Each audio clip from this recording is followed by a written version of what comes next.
Drew here, my brother from another mother. Drew says the reason that the Dallas Cowboys traded a 4th-round pick for Trey Lance just the other day was a warning for Dak to get his head out of his ass. I guess he's asking the question. Is it a warning for Dak to get his head out of his ass? So first things first, Drew, I don't think Dak Prescott ever had his head in his ass. I think you fans out there that want to be consistently dogging my man Dak Prescott have your heads in your asses. Over and over and over again, Dak Prescott gets reamed through the coals. Over and over and over again, it is Dak Prescott's fault that they lose in the playoffs. It is Dak Prescott's fault that he threw an interception. It is Dak Prescott's fault that Zeke Elliott gained 10 pounds. It is this. Everything's Dak Prescott's fault. But let's look at the other side of the coin here, Drew. Let's look at truly what the issue is with all you fans out there about Dak Prescott. My man, Dak Prescott, had a overrated, overpaid, underperforming offensive coordinator. There is a reason why Kellen Moore was, quote, the hottest head coach candidate year after year, but never got an interview. I take that back. He did interview bad with the Denver Broncos. It shows you how bad he interviewed because Nathaniel Hackett got the job, and he was the worst head coach of all time, per Sean Payton.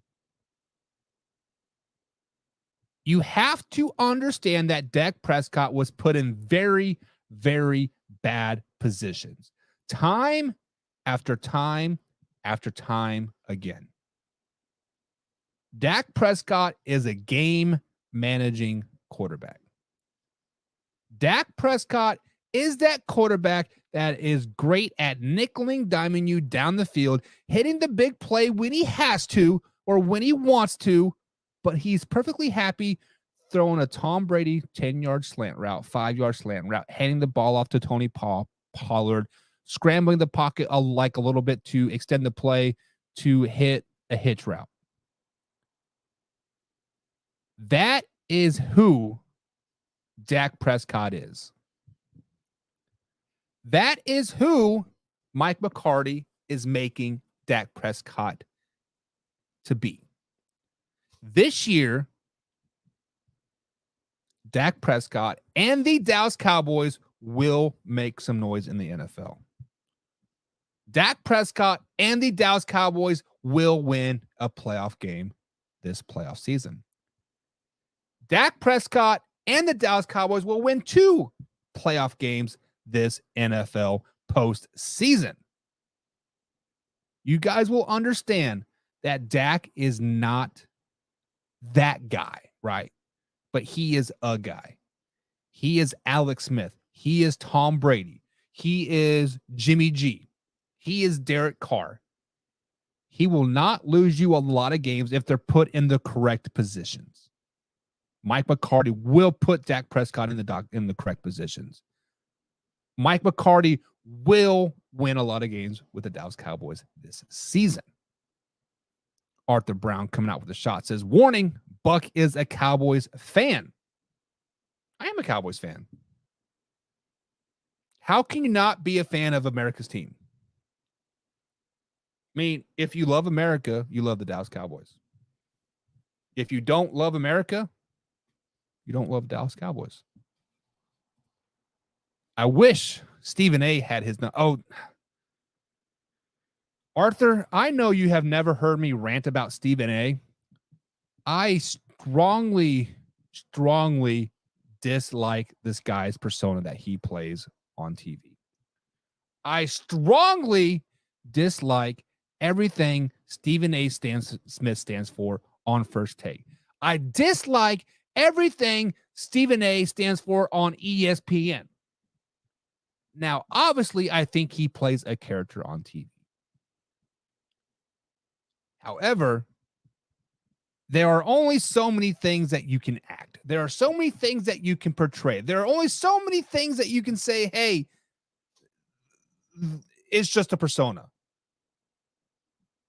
And I can see through the bullshit 9 times out of 10, but Stephen A pisses me off. I hope Stephen A stubs his pinky toe every morning when he wakes up on the couch. Brandon says, I am predicting the Bengals Cowboys Super Bowl with the Bengals winning it. I like that bold statement, Brandon. Brandon, click that link. I would like you to join. I want you to tell me what about these two teams that make you think that they are Super Bowl caliber teams. Now, I do think the NFC is wide open. You can tell me probably any NFC team. I can get behind that. I could get behind the Philadelphia Eagles. I can get behind the 49ers. I can get behind the Seahawks. I can get behind the Detroit Lions, the Green Bay Packers, Minnesota Vikings. I can get behind pretty much anybody in the NFC except for the Arizona Cardinals, Rams, Commanders, Raiders, Broncos, Chargers. Those are AFC teams, obviously, but you guys get it. Now the Bengals, they have the potential. They do have the potential, but we have to know that the AFC is so freaking loaded. I feel whoever gets the first seed in the AFC will make the Super Bowl this year. Because the AFC does have a lot of good late season games. Well, we see the Bengals Chiefs play week 18. We see the Jets Bills play week 18. There are going to be a lot of beat up teams going into the playoffs. So that bye week is going to be so beneficial to whatever team that makes it. Now, if the Bengals get the first overall seed, I can get behind you with just like with that. The Bills get the first overall seed. Give me some Bills. I feel like whoever gets that first overall seed is going to have a nice, easier road to the Super Bowl. But I'd be curious, what makes you think that the Bengals have improved that much better than last season? Yes, I do know they added Orlando Brown Jr. from my Kansas City Chiefs to that offensive line.